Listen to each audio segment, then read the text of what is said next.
बिस्मिल्लाहिर्रहमानिर्रहीम। अस्सलाम वालेकुम। कैपिटल टॉक में खुश आमदेद।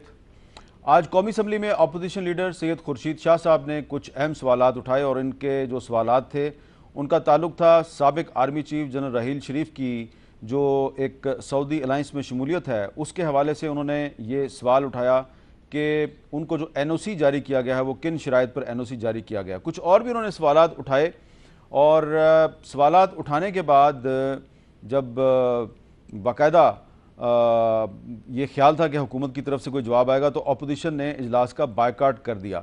और आज वज़ीर ख़ज़ाना इसहाक़ डार साहब की जो बजट स्पीच थी, वाइंडिंग अप स्पीच थी, वो काफ़ी अहम थी, लेकिन इसके बावजूद अपोजिशन ने बायकाट कर दिया। और इजलास में जब डार साहब तकरीर कर रहे थे तो अपोजिशन मौजूद नहीं थी। तो इस मौजूदा सूरत हाल में मुल्क की जो बड़ी अपोजिशन पार्टियाँ हैं, पीपल्स पार्टी, तहरीक इंसाफ और दीगर जो अपोजिशन पार्टीज़ हैं, वो असम्बली से बायकाट क्यों कर रही हैं और हुकूमत जो है वो उनको पार्लियामेंट में लाने में नाकाम क्यों रही। और कुछ दीगर इशूज़ भी हैं जिनका ताल्लुक JIT से भी है। हमारे साथ मौजूद हैं बात करने के लिए मोहतरमा मरियम औरंगज़ेब साहबा, वज़ीर इत्तलात, बहुत शुक्रिया। जनाब असद उमर साहब, पाकिस्तान तहरीक इंसाफ के सीनियर रहनुमा। मरियम औरंगज़ेब साहबा, 2014 में यही अपोजिशन पार्टीज़ थी, तहरीक इंसाफ के साथ काफ लीग थी और तहरुल कादरी साहब थे और बाकी सब अपोजिशन पार्टीज़ आपके साथ खड़ी थी। आज सूरत हाल बिल्कुल मुख्तलिफ है। आज अपोजिशन पार्टीज़ जो है उनका वो पूरी की पूरी एक तरफ खड़ी हैं और हुकूमत जो है वो कुछ इत्तेहादियों के साथ एक तरफ खड़ी है। क्यों आज अहम इजलास था और आज अपोजिशन पार्टियां बायकॉट करके बाहर चली गईं? आप ये नहीं समझते कि यह हुकूमत की नाकामी है? बिस्मिल्लाहिर्रहमानिर्रहीम। सबसे पहले तो हामिद भाई, एक ऐसा वाक़या हुआ जिसकी वजह से ये सारी चीज़ हुई, जिसको मैं ज़रूर रिकॉर्ड पे लाना चाहूँगी कि और उस वाक़े को भी रिपोर्ट अपने अपने तरीक़ों से किया गया, जिसके अंदर जब डार साहब ने बजट स्पीच की तो उसके बाद ये कहा गया कि जब खुर्शीद शाह साहब ने अपनी अपोजिशन लीडर जो बजट पे स्पीच देते हैं, जब उनकी हुई तो उन्होंने उसी वक्त कहा कि मेरी स्पीच को लाइव दिखाया जाए। उससे कोई स्पीकर को उन्होंने कुछ 15-20 मिनट पहले कहा। तो मैं उस वक्त पार्लियामेंट में नहीं थी, मैं इंफॉर्मेशन मिनिस्ट्री में थी, मैं पार्लियामेंट के रास्ते में थी, तो मुझे बुलाया गया और मैंने कहा मुझे पता कर लेने दें। और मैं जब पूरा मैंने डेटा देखा तो सबको मालूम है, आप खुद चैनल को रिप्रेजेंट कर रहे हैं, और कि हर चीज़ों का जो टाइम स्लॉट्स होता है चैनल्स के ऊपर वो सोल्ड आउट होता है to corporate companies and it's a business model that everybody follows. उसके अलावा मैंने ये ज़रूर कहा जाके, मैंने पता कराया कि कोई भी ऐसी गुंजाइश है, लेकिन उस वक्त सारी जो गुंजाइश थी वो कमर्शियल स्लॉट्स की थी और नहीं निकल रही थी। मैंने ये भी कहा कि हम इसको किसी और चैनल के ऊपर दिखा देते हैं और वहाँ से स्ट्रीम दे सकते हैं, जो सब चैनल्स उठा सकते हैं इसको। लेकिन जाहिर है वो एक डिस्कशन हुई और उसके ऊपर उस टाइम के ऊपर मैं PTV की वो स्लॉट जो थी, लेकिन ये एकदम इस तरह रिपोर्ट हो गया सारा कुछ कि शायद गवर्नमेंट नहीं चाहती कि अपोजिशन लीडर की स्पीच जो है वो पार्लियामेंट में के ऑन रिकॉर्ड या इस तरह ना आए। और मैंने वजाहत की खड़े होके कि इसमें किसी किस्म का खुदा ना खास्ता ये एलिमेंट नहीं है कि खुर्शीद शाह साहब की स्पीच ये हर साल होती है और 2015 में हमने उसको ये कहा गया कि PTV पे चलाई थी, लेकिन नेशनल पे चलाई थी, और मैंने ये उस वक्त भी कहा कि हम चला दें।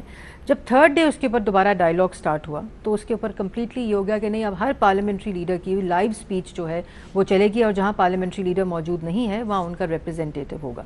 तो PTV जो न्यूज़ है और जहाँ पूरी प्रोग्रामिंग चल रही होती है उसके लिए ये फीजिबल नहीं था कि हर जो चैनल है वो पूरे हाँ, ये ज़रूर हो सकता है कि पार्लियामेंट एक अपना चैनल बना ले या पार्लियामेंट के अंदर एक लाइव स्ट्रीमिंग की ऑप्शन हो जाए कि लाइव, जैसा सेनेट में हो रहा है कि लाइव स्ट्रीमिंग चले और उसको जो जो चैनल उठाना चाहता है उस डिबेट को। स्पीकर याद सादिक साहब लाइव स्ट्रीमिंग के हामी हैं, लेकिन लगता यह है कि हुकूमत हामी नहीं है। नहीं, मेरा ऐसा ख्याल नहीं है, ऑन रिकॉर्ड ऐसी कोई बात नहीं आई और स्पीकर साहब के पास ये इख्तियार हासिल है उनको कि, लेकिन जाहिर है वो अपोजिशन को भी साथ लेके चलना होता है और स्टेक होल्डर्स सारों को साथ लेके चलना होता है। तो जब भी वो लाइव स्ट्रीमिंग, और वो मिनिस्ट्री फॉर इन्फॉर्मेशन या गवर्नमेंट ने नहीं देनी लाइव स्ट्रीमिंग की ऑप्शन, जिस तरह सेनेट में चेयरमैन सेनेट ने दी हुई है, इसी तरह। और कल मुझे याद सादिक साहब ने पूरा डिस्कस भी हमने किया कि कैसे हम उसको लाइव स्ट्रीमिंग अगर या अलग कोई पार्लियामेंट का चैनल हो, क्योंकि मैं और गवर्नमेंट और प्राइम मिनिस्टर ये समझते हैं कि जिस तरह ये इंस्टीट्यूशंस इवॉल्व हो रहे हैं और जिस तरह पार्लियामेंट के अंदर लोगों से मुतल्लिक डिबेट होती है वो लोगों तक पहुंचनी चाहिए, और एक सारी दुनिया में ऐसा होता है और ये बड़ा पॉजिटिव और बड़ा हेल्थी साइन होता है कि जो आपके नुमाइंदे आपके बारे में बात कर रहे हैं वो लोगों तक उसकी रसाई हो।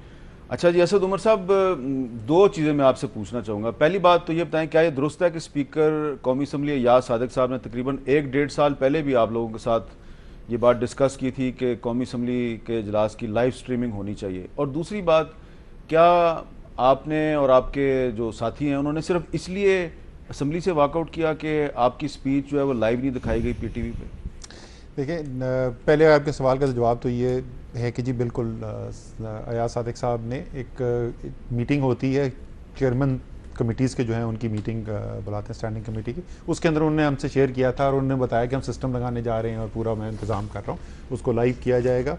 और अगर अयाज सादिक साहब के मुकम्मल इख्तियार में और हुकूमत से उनको इजाज़त लेने की ज़रूरत नहीं है तो उनको कर देना चाहिए, क्योंकि मैं बहुत इसका हामी इसलिए हूँ कि उसका दोहरा फ़ायदा है। एक तो जब पता होगा ना पार्लियामेंटेरियंस को कि लाइव जा रही है तो आप देखना अटेंडेंस भी बढ़ जाएगी, लोग ज़्यादा तैयारी भी करके आएंगे, तो क्वालिटी ऑफ डिबेट वहाँ पे बेहतर हो जानी है और आवाम को भी तो पता चले कि हमने जिसको वोट डाल के भेजा है असेंबली के अंदर तो वो कर क्या रहा है। दोनों तरफ से मेरे ख्याल में बेहतरी आ जाएगी। जहाँ तक बॉयकॉट की बात है जी, वो बिल्कुल आप ठीक है कि वो जो इस वक्त इशू बना वो खुर्शीद शाह की स्पीच की लाइव कवरेज थी। मिनिस्टर साहिबा कह रही हैं कि उसमें कोई टेक्निकल वजूहत थी, लेकिन हमें पता है, हमने धरने के अंदर देखा कि जिस वक्त टेक्निकल वजूहत जिस वक्त हुकूमत चाहती है तो सारी कमर्शियल वजूहत भी ख़त्म हो जाती हैं, टेक्निकल भी, घंटों तकरीरें चलती रहती हैं अपोजिशन वालों की। जब उन्होंने रगड़ना होता है तहरीक इंसाफ को तो उसके लिए सारी कमर्शियल स्पेस भी बन जाती है। लेकिन असल वजह जो है, सवाल आपका बड़ा अहम है कि क्यों बॉयकॉट हो रहा है। वो इसलिए हो रहा है कि इस असेंबली को हुकूमत ने बेमानी बना दिया है। अगर ये असेंबली ऐसी होती जहां पे लोगों को नजर आ रहा होता, आवाम को नजर आ रहा होता कि हमारे मसाइल इस असेंबली में हल हो रहे हैं, वो ऑपोजिशन की मजबूरी बन जाता। आप चाहें भी तो फिर आप बाहर नहीं बैठ सकते थे। आप जो दूसरा आपने कभी टॉपिक उस पर मजीद बात करेंगे, क्या ये फैसला पार्लियामान में नहीं होना चाहिए था कि पाकिस्तान इस अलायंस का हिस्सा बने या ना बने? इस अलायंस का अगर हिस्सा बनने जा रहा है तो कौन सी शराइतें पाकिस्तान को जो रखनी चाहिए उस अलायंस का हिस्सा बनने से पहले? और क्या ये फैसला कि राहील शरीफ या कोई और पाकिस्तानी जो है वो उस अलायंस की सरबराही अगर करेगा तो उससे पहले ये फैसला पार्लियामान में होना जरूरी नहीं था? जब आप पार्लियामान को लामानी कर देंगे, जब बड़े फैसले जो हैं वो पार्लियामान के अंदर नहीं होंगे। इसी तो मैं आपको दूसरी मिसाल अभी रिसेंट बता देता हूँ, डॉन लीग्स की। ISPR से एक आ गया स्टेटमेंट के issue settle, may be ISPR के लिए, मे बी आर्मी के लिए इट इज सेटल, लेकिन पाकिस्तान के अवाम की नुमाइंदगी जो है वो पार्लियामान करता है। क्या वो रिपोर्ट वहां पर आके नहीं पेश होनी चाहिए थी? क्या वहां पर डिबेट और फाइनलाइजेशन वहां पर नहीं होनी चाहिए थी? जितना हुकूमत अहमियत देगी पार्लियामान को, उतनी जमहूरियत मजबूत होगी, उतनी हुकूमत मजबूत होगी। मेरे ख्याल में ये बहुत बड़ी गलती कर रहे हैं पार्लियामान को कमजोर करके। अब आप ये बताना पसंद फरमाएंगी कि राहील शरीफ साहब के मुतालिक जो आज सवालात उठाए गए हैं, को एक सवाल का जवाब दे दें कि किन शराइत पर उनको NOC दिया गया है और क्या वो किसी दूसरे इस्लामी मुल्क पर हमले की सूरत में उस फौज का हिस्सा रहेंगे? उससे पहले मैं एक बात कहना चाहती हूँ, ज़रूर अभी असद भाई ने बोली तो मेरे लिए ज़रूरी है कि मैं ये रिकॉर्ड के ऊपर रखूँ। पार्लियामेंट की कदर व कीमत और पार्लियामेंट की ताज़ीम हुकूमत नहीं करती, पार्लियामेंटेरियंस कराते हैं। और जब पार्लियामेंटेरियंस उसके बाद अपने कपड़े धुले हुए टांगते हैं और उसके ऊपर हमला करते हैं तो उसकी कदर व कीमत जो होती है, और उसके बाद उस पार्लियामेंट से इस्तीफ़े देते हैं और वापस उसी पार्लियामेंट में आते हैं, तो उस वक्त भी पार्लियामेंट की ताज़ीम और कदर व कीमत की, और पार्लियामेंटेरियंस को बैठे हुए अंदर पार्लियामेंटेरियंस को डाकू कहा जाता है और इस पार्लियामेंट को चोर पार्लियामेंट कहा जाता है, तो उस वक्त बेमानी होती है पार्लियामेंट। और मैं आ रही हूँ, बिल्कुल मैं आ रही हूँ उसके ऊपर। और जो बेमानी होती है ना पार्लियामेंट, वो तब होती है। और पार्लियामेंट, ये बिल्कुल देखिए, पार्लियामेंट जो है वो सॉवरन बॉडी है, उसको हुकूमत स्ट्रेंथन नहीं करती। मैं ये वाज़िया तौर पे बता दूं, पार्लियामेंट का एक अपना रोल है आइन के अंदर, एक फेडरेशन का एक वो जुज़ है, और उसको ये अगर सोच लेना जो असद भाई ने अभी कहा कि हुकूमत उसको स्ट्रेंथन करेगी, तो अनफॉर्चुनेटली ऐसा नहीं होता। जब बाइकॉट ऑपोजिशन करती है, अगर आप बजट स्पीच की देख लें, उसके अंदर पूरी एक कार्रवाई कि ऑपोजिशन उससे एब्सेंट रही, लेकिन वही ऑपोजिशन सेनेट के अंदर अपनी इनपुट दे रही थी। तो जो वजह बताई इन्होंने बाइकॉट की वो कॉन्ट्रडिक्टरी है। सेनेट में रिकमेंडेशंस आई उसी बजट के ऊपर। चेयरमैन रज़ा रब्बानी है, मैं उसी पे आ रही हूँ, के स्पीकर मैं सिर्फ ये कह रही हूँ कि इन इम्पोर्टेंट इंसिडेंट्स के ऊपर जब ऑपोजिशन अपना रोल प्ले करती है एक्टिवली, तो पार्लियामेंट को स्ट्रेंथ मिलती है। गवर्नमेंट जितना भी पार्लियामेंट को अगर स्ट्रेंथ, और दूसरी बात मैं ये भी वाज़िया तौर पर बता दूँ कि अगर गवर्नमेंट चाहे भी तो वो पार्लियामेंट को इग्नोर नहीं कर सकती, क्योंकि लेजिस्लेशन और फ्रेमवर्क जो आना है वो पार्लियामेंट से आना है। ठीक है, अच्छा। और जो अलायंस की आपने बात की, आज सवालात उठे और क्वेश्चंस हुए, और ये बार बार डिफेंस मिनिस्टर इसको क्लैरिफाई भी कर चुके हैं, अपनी एक स्पीच भी पार्लियामेंट में कर चुके हैं, लेकिन सवालात करके पार्लियामेंट से बाइकआउट कर लेने का तरीका ये सियासत होती है। अगर आपको वाकई सवालात के जवाब चाहिए तो आप पार्लियामेंट में ये सवालात पुट करें और फिर बैठें उन जवाबात को सुनने के लिए। ये है जी जवाब। क्योंकि बात तो बड़ी वैलिड है कि आप पार्लियामेंट में जाएंगे तो आपको सवाल का जवाब मिलेगा ना। पार्लियामेंट के अंदर तो मौजूद थे। आप सिर्फ ये पता कर लें कि इमरान खान साहब कितनी दफा बजट सेशन में आए हैं, कितनी दफा उन्होंने कोई ऐसी डिबेट में पार्टिसिपेट किए, और उसके अलावा आप ये भी देख लें कि कितनी दफा वो अपनी तकरीर करके वॉकआउट करते हैं। सवाल बड़ा अहम है, यही सवाल अगर वज़ीर-ए-आज़म नवाज शरीफ साहब के बारे में किया जाए, वो कितनी दफ़ा है? देखिए, प्राइम मिनिस्टर का रोल जो होता है वो बहुत डाइवर्सिफाइड होता है, और जब जब पार्लियामेंट को प्राइम मिनिस्टर की प्रेजेंस की ज़रूरत होती है, पार्लियामेंट के अंदर prime minister is always available. जी अच्छा जी। हाँ, ये ज़रूर हो सकता है कि 1.5-2 साल ये पार्लियामेंट से गायब रहे, तो वो भी शायद वो समझें कि प्राइम मिनिस्टर ने पार्लियामेंट को उतनी इंपॉर्टेंस नहीं दी। जी जी, असद उमर साहब, पहले तो अच्छी चीज़ हमें ये पता चली कि मिनिस्टर साहिबा की गिनती कमज़ोर है। दो साल में मैंने दो नहीं कहा, मैंने 2 साल में और 126 दिन में बड़ा फर्क नहीं, लेकिन आपने वॉकआउट फॉर्मल किया हुआ था, लेकिन उसके अलावा भी पार्लियामेंट के अंदर 126 दिन में मरियम आपसे ज्यादा मैं असेंबली के अंदर जाता हूं, तो मुझे दर्स न दें असेंबली में जाना कितना जरूरी है। असद भाई कंपेयर करा रहे थे, मुझे ना दर्स दें असेंबली के अंदर जाना जरूरी है, ये नहीं जरूरी है। मैं आपसे जो हुकूमत की बात कर रहा था जनाब, हुकूमत जो है फैसले जो है वो प्राइम मिनिस्टर के पास है इख्तियार। मैं तनकीद अयाज सादिक साहब की ज़रूर कर सकता हूँ स्पीकर के, जी उनको स्पीकर को असेंबली का इस्तेकाक जो है मजरूर नहीं होने देना चाहिए, उनको फोर्स करना चाहिए हुकूमत को आने के लिए, लेकिन ये नाजायज़ होगा क्योंकि अगर उन पे तनकीद बनती है अयाज सादिक पे तो वो एक सानवी तनकीद बनती है। अव्वलीन जो है जिसने बॉयकॉट किया हुआ है असेंबली का कि कोई मानी खेज फैसला असेंबली के अंदर ना हो सके बशमूल माशी फैसलों के। आप मुझे बता दें कि पाकिस्तान ने पिछले 3 साल के अंदर $30 अरब से ज़्यादा के कर्जे दिए हैं। किसी एक कर्जे की अप्रूवल असेंबली से ली गई है? एक किसी कर्जे की, मैं मईशत की इशूज़ की बात करता हूँ, मैं इनको 36 और मिसालें दे चुका हूँ। कोई एक प्राइवेटाइजेशन ट्रांजैक्शन बता दें, एक ट्रांजैक्शन जो कि आके असेंबली के अंदर अप्रूवल लेके गए हो, and I can go on and go on and on. बेमानी इसको बनाया है असेंबली को उन्होंने। लेकिन फिर मैं वापस इस बात के ऊपर आऊँगा कि अहम बात चलें ये छोड़ें कि किसने किया है। अब असेंबली ने दरख्वास्त की है, आज जवाब आ नहीं सकता था क्योंकि डार साहब तो अपनी वाइंडिंग अप स्पीच के लिए आए हुए थे। वहाँ पर कह के हम ये आए हैं, दरख्वास्त करके ये आए हैं कि कल 11 बजे वज़ीर-ए-आज़म साहब, जैसे वो कह रही हैं जब असेंबली में ज़रूरत होती है तो हमें उम्मीद है कि कल 11 बजे वज़ीर-ए-आज़म वहाँ पर मौजूद होंगे। वज़ीर-ए-आज़म वहाँ पर आके, मैं एक और चीज़ आपको बोल दूँ और मिनिस्टर साहिबा जो हैं इसकी तस्दीक करेंगी यकीनन। देखिए, इस असेंबली के अंदर भी जब भी बड़ा कौमी मामला कोई हुकूमत लेके आई है असेंबली के अंदर, आपने वहां पर देखा है कि यही पार्लियामेंटेरियंस तमाम इख्तलाफात के बावजूद यकजा भी हुए हैं और कौम ने एक पोजीशन भी ली है, चाहे वो ज़रबे अज़्ब का एक्शन हो, चाहे वो करारदाद हो। पिछले साल जिस वक्त ये यमन की वॉर की करारदाद थी, और मैं आपको 10 मिसालें दे सकता हूं कि जब भी ऐसी सूरत हाल है जहां पे कौमी कोई मामला आता है तो वहां के ऊपर पार्लियामान अपनी हुकूमत के साथ खड़े होने को तैयार भी होती है। तो उम्मीद मेरी यही है कि कल आएंगे वजीर आजम, वो कौम को कॉन्फिडेंस मिलेंगे, एतमाद मिलेंगे, जो सवालात पूछे गए उनका जवाब भी देंगे, और वहां पर उसके बाद और अपोजिशन कोई हड़बोंग नहीं करेगी, कोई हड़बोंग नहीं करेगी। सिर्फ हड़बोंग नहीं कि कौमी पोजीशन जो अगर कंसिस्टेंट है उससे, जो पाकिस्तान की पार्लियामान ने पिछले साल एक करारदाद पास की थी, यूनानिमसली पास की थी, यकजा होकर पास की थी कि पाकिस्तान फरीक नहीं बनेगा किसी 2 मुस्लिम ममालिक की जंग के दरमियान, और हम एक सालिस का किरदार अदा करेंगे। और मुझे यकीन है कि यही आके कहेंगे कल वजीर आजम, तो सारी जो पार्लियामान है वो सपोर्ट भी करेगी। कल वजीर आजम आएंगे? मुझे पता नहीं है स्केड्यूल इनका वजीर आजम का, ये कबल अज़ वक्त होगा कहना, लेकिन मैं एक बात ज़रूर कहना चाहूँगी, नॉट इन रिस्पॉन्स, लेकिन व्यूअर के लिए बड़ा इंपॉर्टेंट है ये बात।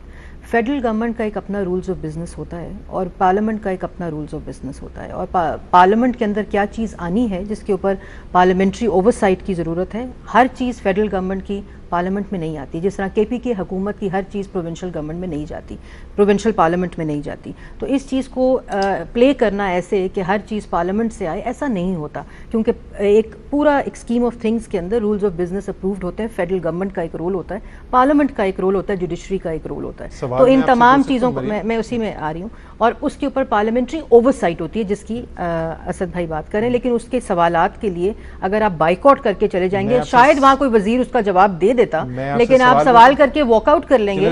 बाय द वे आपको पता है पार्लियामेंट्री प्रोसीजर के अंदर अगर ऑपोजिशन ना भी बैठी हो तो आप अपना जवाब ऑन द रिकॉर्ड फिर भी दे सकते हैं। लेकिन छोड़ दें, सवाल मेरा इनसे ये है कि आपके ख्याल में क्या ये जो Islamic alliance, so called Islamic alliance, military alliance बनने जा रहा है, जिसके खदोखाल भी हमें पता नहीं है, जो अब ऐसे लगता है कि शायद दूसरे मुस्लिम ममालिक के खिलाफ भी इस्तेमाल हो, क्या इस अलायंस का हिस्सा बनने से पहले पाकिस्तान के पार्लियामान के अंदर डिबेट होनी चाहिए या नहीं? नहीं, लेकिन आपने कैसे अस्यूम कर लिया कि पार्लियामेंट में डिबेट नहीं होगी? आपने खुद का बनने जा रहा क्योंकि है। आप पहले बन गए, क्योंकि आप फ्लोर पे कह चुके हैं अलायंस बन चुका है और हम इसका हिस्सा हैं। प्लीज मैं एक बात करूं, आप फिर दो चीज़ों को कंफ्यूज कर रहे हैं। अलायंस बन गया है, उसके अंदर पार्लियामेंट का मौक़िफ़ क्या है? अगर वो फॉरेन पॉलिसी जो फेडरल गवर्नमेंट की डोमेन में नहीं आती और उसने पार्लियामेंट में आना है, तो ऑफ कोर्स पार्लियामेंट में पाकिस्तान का क्या पोजीशन होगी उस अलायंस के अंदर? अलायंस पहले बन गया है और पार्लियामेंट में बहस बाद में होगी। नहीं, मैंने कहा कि पोजीशन क्या होगी पाकिस्तान की उस अलायंस के अंदर जिसका वो हिस्सा बना है। ये देखिए, ये ज़रूरी है कि अगर कोई अलायंस बना है मुस्लिम कंट्रीज़ का और अगर उन्होंने उसके अंदर पाकिस्तान की जो पोजीशन है उसके ऊपर पार्लियामेंट के अगर अंदर डिबेट होनी है और आइन और कानून के मुताबिक उसको पार्लियामेंट के अंदर लेके जाना है तो उसको अवॉइड नहीं किया जा सकता। वो अलायंस जो है उसने तो आते साथ ही मुहाजरा ही किसी गैर इस्लामी मुल्क के साथ नहीं की, कतर के साथ उसके ऊपर उसी के ऊपर इनके सवालात आए हैं आज जो पार्लियामेंट के अंदर, और इन्होंने क्वेश्चंस पुट अप किए हैं। लेकिन मेरी यही दरखास्त है कि जब उसके ऊपर जवाब आए, चाहे वो डिफेंस मिनिस्टर दें चाहे वो प्राइम मिनिस्टर दें, उनको सुने जरूर, वहां से वॉकआउट ना करें। वो जवाब कब आएंगे?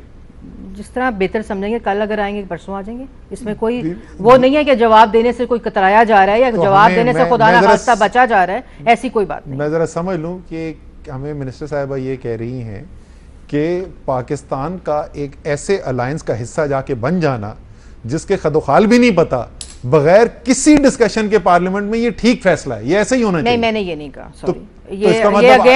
आप उसको अपने मर्जी से समझना चाह रहे हैं, फिर आप हुकूमत की पॉलिसी की तनकीद कर रही हैं कि उन्होंने गलत किया। मैंने बिल्कुल ये नहीं कहा। लेकिन हुकूमत ने किया ये भी, don't try to put words, लेकिन हुकूमत ने तो किया आप अपना मौक़िफ़ दे सकते हैं, मेरा मौक़िफ़ ये अच्छा, और मैंने कैटेगोरिकली इसको वाज़िह तौर पे बयान किया। अच्छी बात है कि इस पे अगर हुकूमत का वर्शन आ जाए तो मेरा ख्याल है कि अपोजिशन को वो सुनना चाहिए। अब जरा एक और मौजू की तरफ चले जाते हैं, आपका महबूब मौजू JAT, आपका भी महबूब मौजू JAT और मीडिया का भी महबूब मौजू। राना सनाउल्लाह साहब आपकी पार्टी के एक सीनियर रहनुमा है, वो रोज़ाना कोई ना कोई ऐसा बयान देते हैं जिससे कि बहस एक नया रुख इख्तियार करती है। आज उन्होंने एक और बयान दिया है और मैं चाहता हूँ आप वो बयान सुने और उस पर मरियम औरंगजेब साहबा से पूछते हैं कि इस बयान का क्या मतलब है। JAT जो है, जिसके जो मोअज़्ज़ज़ मेंबरान हैं, ये शरीफ फैमिली के ख़िलाफ़ कोई इंक्वायरी नहीं कर रहे हैं, बल्कि ये शरीफ फैमिली के ऊपर शायद PhD कर रहे हैं और जो है वो थीसिस लिखने के लिए जो है वो ये सारी शरीफ फैमिली के बच्चों का, मरहूमीन का, पैदाइश के, कारोबार के जो है वो इस किस्म की तफसीलात जो है वो इकट्ठी की जा रही हैं। मेरा वैसे ये मशवरा है सुप्रीम कोर्ट के मुअज़्ज़ज़ जज साहबान से कि अगर JAT जो है वो इसी तरह से रोज़ कोई नया इशू जो है वो बनाती रही तो शायद ये जो है ये सुप्रीम कोर्ट के गले ना पड़ जाए।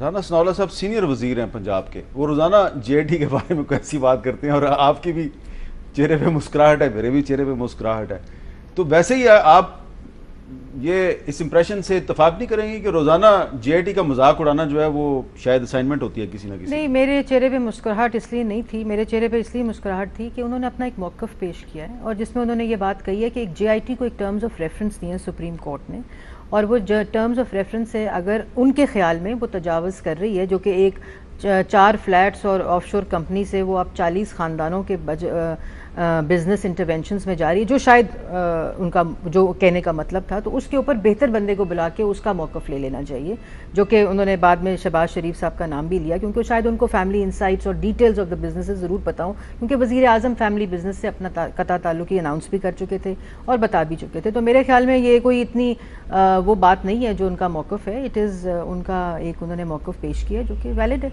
अच्छा, असद उमर साहब, आज इमरान खान साहब ने एक ट्वीट किया, कहते हैं want to assure JAT and Supreme Court the nation stands behind them as finally the powerful are being brought within ambit of rule of law। क्या सुप्रीम कोर्ट और JAT जो है वो अब तहरीक इंसाफ की हमायत और सरपरस्ती की मोहताज है? सर, जो जिस तरीके से दबाव उनके ऊपर डाला जा रहा है, रोज़ बयानात आ रहे हैं, सबसे ज़्यादा खैर जोश खिताबत में सबसे आगे तो निहाल हाशमी निकल गए, लेकिन उसके अलावा कई वज़ीर बशमूल राना सनाउल्लाह के सीधी सीधी धमकियां दे रहे हैं। उसका कोई और तशरीह नहीं है उन बातों की जो JAT के बारे में की जा रही है। ये उसी JAT के बारे में बात की जा रही है जिसको जब सुप्रीम कोर्ट ने बनाया था, उसकी ऐलान किया था कि हम JIT बना रहे हैं, तो खुशी से पागल हो रहे थे, मिठाइयां खिला खिला के एक दूसरे का सत्यानाश किया हुआ था। उस दिन सबके, बाद में तो शुगर लेवल गिर गए, उस दिन सबके शुगर लेवल बढ़ गए थे, इतनी मिठाई खाई। उस JIT के बारे में वो टर्म्स ऑफ रेफरेंस कह रही है कि उन्होंने फैला दिए। फिर शायद राना सलाउल्लाह ने ना पढ़े होते तो और बात है, मैं आई एम सरप्राइज के मरियम औरंगजेब ने भी नहीं पढ़े। आपने तो सवाल देखे जो सुप्रीम कोर्ट ने लिखे थे, जिसकी तहकीक करने के लिए उन्होंने JIT बनाई है। वो सवाल जनाब शुरू होते हैं जद्दा की स्टील मिल से, और वो जाते हैं हसन नवाज के कारोबार तक और फ्लैट्स तक। 3 नस्लों के बारे में सवाल जो है वो सुप्रीम कोर्ट ने पूछे, JIT ने अपनी तरफ से नहीं खोल दिए हैं। और सुप्रीम कोर्ट ने ये पूछे क्यों? क्योंकि सारी कौम ने मियां नवाज शरीफ से सीधा सीधा एक सवाल पूछा था, वजीर आजम वो थे, सवाल उनसे पूछा गया, पनामा में इंकशाफात हुए। मियां साहब ने अपने जवाब के अंदर पहले अपने वाले साहब के कारोबार खोल दिए और उसके बाद अपने बच्चों के कारोबार खोल दिए। ये सुप्रीम कोर्ट ने भी नहीं किया था। तो ये जो 3 नस्लों की बात होती है ना बार बार, ये मियां साहब का फैसला था कि मैंने 3 नस्लों का हिसाब देना है। JIT वही कर रही है जो सुप्रीम कोर्ट ने उनको डायरेक्शन दी थी। मुझे नहीं पता वो अच्छा काम कर रहे हैं नहीं अच्छा कर रहे हैं, ये पता नहीं हुकूमत को कैसे पता चलता है कि वो खराब काम कर रहे हैं, क्योंकि बंद कमरे के अंदर हो रहा है। जब हुसैन नवाज साहब की तस्वीर लीक होती है तो हुकूमत को मौका मिलता है, वो कहती है ये क्या कर रहे हैं। पहली बात तो मतलब मुझे समझ नहीं आई कि उस पर एतराज़ किस बात के ऊपर था कि जो शहबाज शरीफ साहब की जो पंजाब पुलिस है उनका जो तहकीक का तरीक़ेकार है वो नहीं अपनाया जा रहा, इसलिए एतराज़ नहीं। उसको आप शहबाज शरीफ साहब से ना कंपेयर करें, आप असूली मौका बताएं। क्या हुसैन नवाज की तस्वीर लीक होनी चाहिए? नहीं होनी चाहिए थी, बिल्कुल नहीं होनी चाहिए थी। ठीक है, तो जिसने भी लीक किया है उसके खिलाफ कार्रवाई करें। तो उसका तो नाम ही नहीं बता रही JIT। मैं वही तो आपको बोल रहा हूँ ना, हमें तो ये नहीं पता कि JIT अच्छा काम करी कि नहीं काम करी, बंद कमरे में हो रहा है। हम तो डे 1 से आपको, फिर आप उसकी क्यों सपोर्ट कर रहे हैं JIT? मैं आपको वही बोल रहा हूँ ना, जरा फर्क समझने की कोशिश करें। हम किस बात की करें? हम JIT को ये नहीं कह रहे कि अच्छा काम करिए बुरा काम करिए, हम कह रहे हैं कि हम कानून के पाबंद लोग हैं। सुप्रीम कोर्ट ने यह फैसला किया, हमारी ख्वाहिश नहीं थी। हमारी ख्वाहिश तो यह थी कि सुप्रीम कोर्ट हतमी फैसला देती, वो हमारी तो इस्तदा ये थी कि वजीर आजम जो है उनको नाअहल करार दिया जाए। सुप्रीम कोर्ट ने फैसला किया JIT बनाए, हमने कहा जी ठीक है कबूल है, अगर सुप्रीम कोर्ट अब अगर सुप्रीम कोर्ट की बनाई हुई JIT है उसको काम करने दें। हमें नहीं पता वो अच्छा काम करेंगे बुरा काम करें, मैं बार बार कह रहा हूं क्योंकि बंद कमरे में हो रहा है। आपको पता है कि हमने तो तहरीरी अपनी अपील दायर की थी कि जी पब्लिक किया जाए, लोगों को पता नजर आना चाहिए कि क्या हो रहा है, लेकिन नहीं, सुप्रीम कोर्ट ने मानी वो कोई बात नहीं। तो हमें नहीं पता अच्छा काम हो रहा है या बुरा काम हो रहा है, लेकिन हमें पता है सुप्रीम कोर्ट ने उनको यह काम हुक्म दिया काम करने का, उनको काम करने दें, उनको धमकियां ना दें। अच्छा, मुझे ये पता है कि मैंने एक ब्रेक लेनी है, ब्रेक के बाद दोबारा मिलते हैं।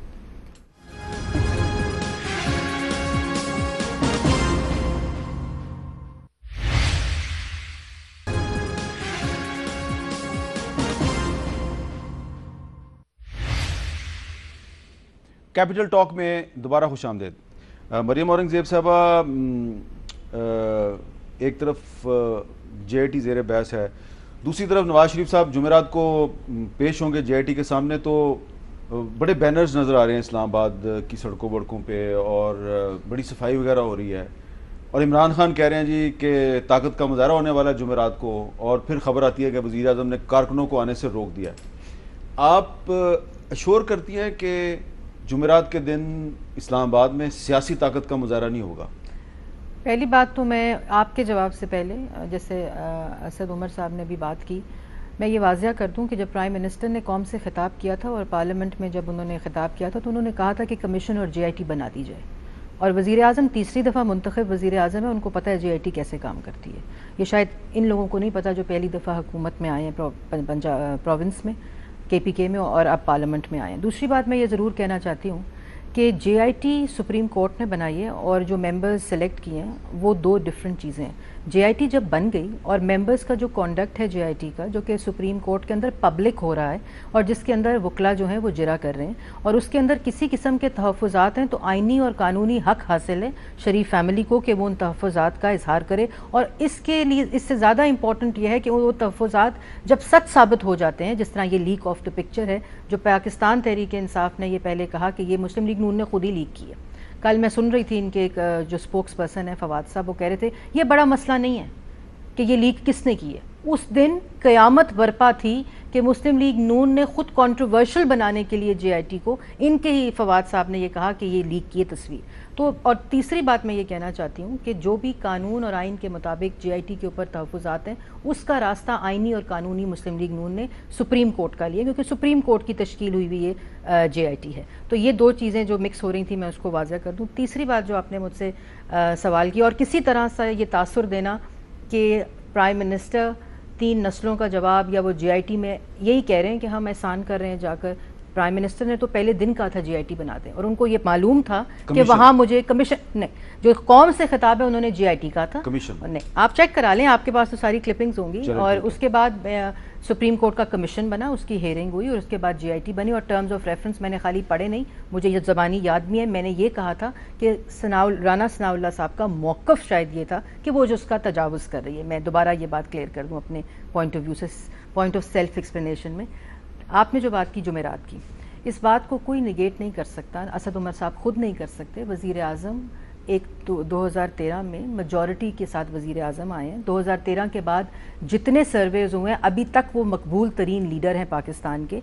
और ये सोच लिया जाए कि जब वो पेश हों या वो जाएं, वो तो सड़क पे निकलते हैं तो हज़ारों का मजमा और लाखों का मजमा इकट्ठा हो जाता है। तो इनकी तरह वर्जिश जो बनी गाला में लीडर करते हैं और फिर वो सोचते हैं कि इकट्ठा हो जाएगा, ऐसा होता नहीं। सियासत जो ग्रास रूट लेवल की होती है वो फ़र्क होती है। ये बिल्कुल था कि हमें डिफरेंट तरीक़ों जगहों से, ना सिर्फ इस्लामाबाद और रावलपिंडी से बल्कि डिफरेंट शहरों से जो कारकुन थे वो एक्टिवेट हो गए। उन्होंने कहा कि हमने अपने प्राइम मिनिस्टर के साथ, मैं आ रही हूँ, आज इस्लामाबाद में जो बैनर्स लगे हैं प्राइम मिनिस्टर के साथ, किसी इस्लामाबाद या पंजाब के मुस्लिम लीग लीडर के नहीं है, उनका ताल्लुक फाटा से जी है। मैं आ रही हूँ उसी पे कि प्राइम मिनिस्टर के साथ सॉलिडारिटी शो करने के लिए तमाम कारकुनों ने, जो हमारे पॉलिटिकल रिप्रेजेंटेटिव हैं किरमानी साहब, उनको उन्होंने कहा कि हम आना चाहते हैं।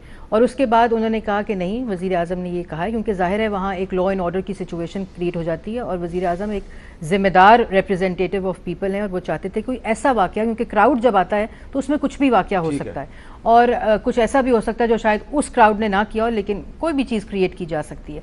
तो उस वक़्त उन्होंने कहा कि ठीक है, लेकिन अब बैनर जो लगा है वो वज़ीर आज़म, जो पाकिस्तान का तीसरी दफ़ा मुंतखब वज़ीर आज़म है, उसकी उसमें तो ये किस क्यों डर और खौफ है इस बैनर से? ये बैनर तो silent solidarity with the prime minister. Banner पे लिखा कदम बढ़ाओ नवाज शरीफ हम तुम्हारे साथ हैं, सेनेटर अब्बास खान अफरीदी। बिल्कुल इतना बड़ा बैनर है। तो इस्लामाबाद में CDA की मर्जी के खिलाफ परिंदा भी पर नहीं तो मारता। हाँ, अगर लगा भी है तो मर्जी से भी लगा तो क्या प्रॉब्लम है इस बैनर में? अब्बास खान अफरीदी साहब को अगर इजाजत है तो फिर आप दूसरी पार्टियों को भी इजाजत आप लगाएं। बैनर लगाने से CDA ने कोई भी लगाए? ओहो, कब रोका है? नहीं रोकती है CDA की मर्जी भाई, आप इजाजत ले लेना। ये तो देखें, ये चीज कह देना कि वो बैनर लगेगा और रुक जाएगा। एक इवेंट वजीर आजम से रिलेटेड है। हाँ, अगर आप वजीर आजम के साथ जो इसी कॉन्स्टिट्यूशनल एवेन्यू पे जजों के खिलाफ बैनर जब लटकाए गए थे, उसकी इंक्वायरी हुई तो CDA ने कहा जी हमारी मर्जी के खिलाफ लगे, हमें तो पता ही नहीं है। तो इसको ले जाए, इंक्वायरी नंबर मिलता है CDA का, पूछने में इजाजत से लगे कि नहीं लगे। अच्छा, तो कितनी बड़ी बात है। अच्छा, तो एक बैनर से इतनी खौफजदगी नहीं, मैं एक कानून की बात कर रहा हूं। मैं पूछ रही हूँ, आप ले जाए ना। इस पे CDA ने नंबर दिया होगा, बैनर पे दिया होगा। इजाजत से अगर लगा होगा तो बैनर नंबर देता है ना। नहीं, इजाजत से नहीं लगा। वो तो सामने उसमें कोई नंबर नहीं हो, देख लें। नहीं, ऐसा जरूरी नहीं होता, बैनर पे नंबर नहीं होता। नंबर उस कैंपेन के लिए नंबर दिया। चले कैपिटल, आप ये तो थोड़ा सा आप लोगों को एक्सपीरियंस अगर हो जाए तो ये बातें आप लोगों को रूटीन की बातें लगेंगी। पाकिस्तान के कैपिटल में रूल ऑफ लॉ होना चाहिए। बैनर आप जरूर लगाएं, आपका हक है, लेकिन CDA का इजाजतनामा भी दिखा दें कि जनाब हमारे पास इजाजतनामा। अगर आपका मौक़िफ़ है नहीं लिया तो आप दिखा देना नहीं लिया, तो मैं दिखा दूंगा कल। फिर आप कहेंगे ये तो फिर नहीं लिया होगा ना। मैंने तो जो है वो नॉन लीग जो है उसका फिर सोशल मीडिया सेल फिर ट्वीटें करता है। हामिद भाई, मैं तो ये कह नहीं रही कि आप गलत हैं या मैं ठीक हूँ या मैं गलत हूँ आप ठीक है। मैं तो इस डिबेट में नहीं पढ़ रही। मैं कह रही हूँ अगर वो कानून की खिलाफ वर्जी हुई है तो एस्टैब्लिश इट। बस मैं ये कह रहा हूँ नहीं होनी चाहिए, बिल्कुल नहीं होनी चाहिए। मैं खुद ये कह रही हूँ, क्योंकि ये भी तो करते हैं ना। किसी हालत में, किसी सूरत में कानून की जब इन्होंने धरने के दिनों में आपने भी कुछ खिलाफ वर्जियां की थी, वहां पे भी तनकीद करते थे। कुछ का वर्ड आप बदलेंगे। अच्छा, नहीं, ये हामिद भाई ये बायसनेस है बिल्कुल। नहीं, कुछ को बदले यहाँ पे। सर वो ये हुकूमत को आदत होगी आजकल हर एक को डिक्टेट करने की, तो बुरा ना माने, थोड़ी सी डिक्टेशन थोड़ी डिक्टेशन आपको भी कर देंगे।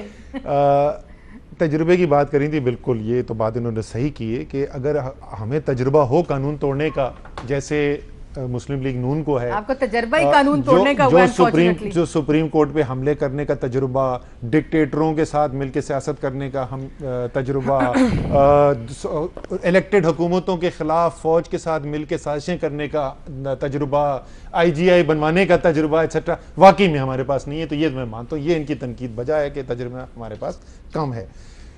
मुझे जो बैनर पे जिस पे ज़रा ज़्यादा एतराज़ था ना, वो ये वाला बैनर नहीं है। मुझे बैनर पे एतराज़ था कि वो मेयर इस्लामाबाद के जो तरस रहा है इस वक्त, आप I9 I10 ख़ास तौर पे जाएं, बल्कि किसी सेक्टर में गुजर जाएं, लेकिन ख़ास तौर पे I9 I10 जाएं तो आप लोग रो रहे हैं पानी के लिए। मेयर कहता है मेरे पास बजट कोई नहीं है, लेकिन मेयर के पास इतने बड़े बड़े बैनर वज़ीर आज़म की शान में लगाने के पैसे उनके पास बजट मौजूद है।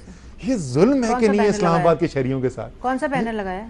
आप कॉन्स्टिट्यूशन एवेन्यू की बिगिनिंग जहां पे ग्लोब बना हुआ है, उसके पीछे जहां पे डिप्लोमेटिक एनक्लेव की एंट्रेंस है, पूरा कदवर वजीर आजम की अजमत को सलाम, मेयर इस्लामाबाद। मैं देखें वजीर आजम कंटेनर तो नहीं लगाया।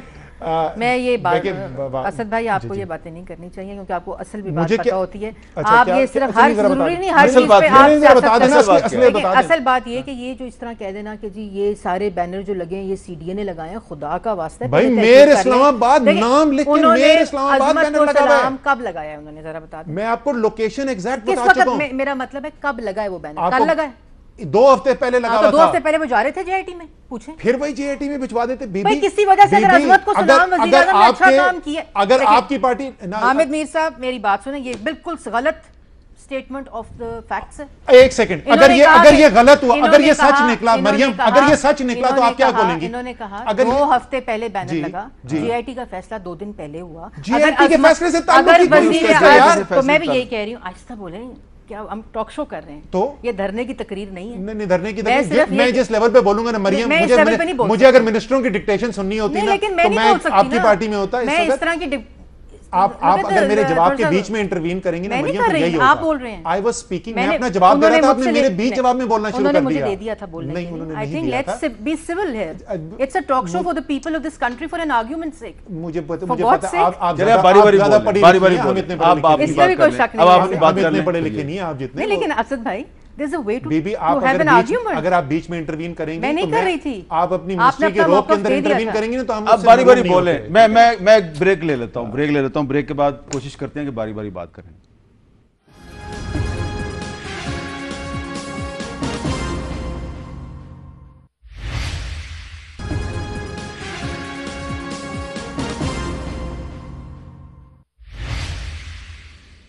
वेलकम बैक जी असद उमर साहब। मुझे जैसे मैंने पहले कहा, मुझे तहजीब का दर्स तो बड़ी अच्छी बात है, बहुत सही मशवरा दे रही हैं, अच्छा मशवरा है। लेकिन हम तो सवाल ये पूछ रहे थे कि मेयर इस्लामाबाद ने बैनर क्यों लगाए हुए थे, चाहे वो 2 हफ्ते पहले लगाए थे या 2 दिन पहले लगाए हुए थे, और उसी मेयर के पास इस्लामाबाद के शहरियों को पानी देने के लिए जब बात आती है तो वो हमें क्यों कहता है कि बजट नहीं है? हम तो ये सवाल पूछ रहे हैं। ठीक है, अब इसका अच्छा सा जवाब। तहजीब के दर्स पे अमल भी कर लें तो बहुत अच्छी बात होगी, तो इस मुल्क के आधे अवाम का मसला हल हो जाएगा।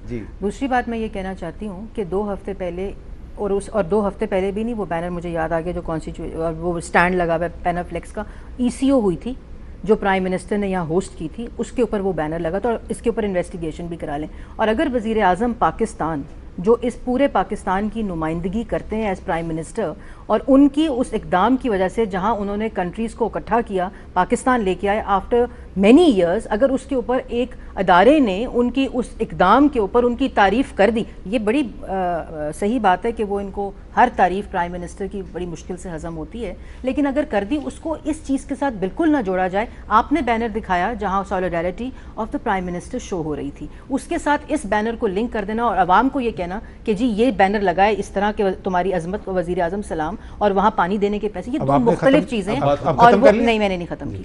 और उसके ऊपर जहाँ वो प्राइम मिनिस्टर की उस इकदाम की वजह से वो सॉलिडारिटी लगाए, एक बैनर नहीं, इस्लामाबाद के अंदर करोड़ बैनर भी लगाने पड़े अगर वज़ीर आज़म के उस इकदाम के ऊपर, तो लगाने चाहिए, इनको भी लगाने चाहिए। जी, अब आप बताएं। पहली बात तो मुझे इंतहाई दुख हुआ है कि हमारी वज़ीर ये कहती हैं कि जिस शहर में अवाम को पानी देने के लिए पैसा ना हो, वहां पर वजीर आजम की तारीफ के लिए करोड़ बैनर भी लगाने चाहिए तो लगाने चाहिए, बिल्कुल लगाने चाहिए। आप फिर वही कर रही हैं, आपकी बड़ी मेहरबानी, फिर वही कर रही हैं। Please please. तहजीब का दर्स जो है ना दोनों के लिए होता है।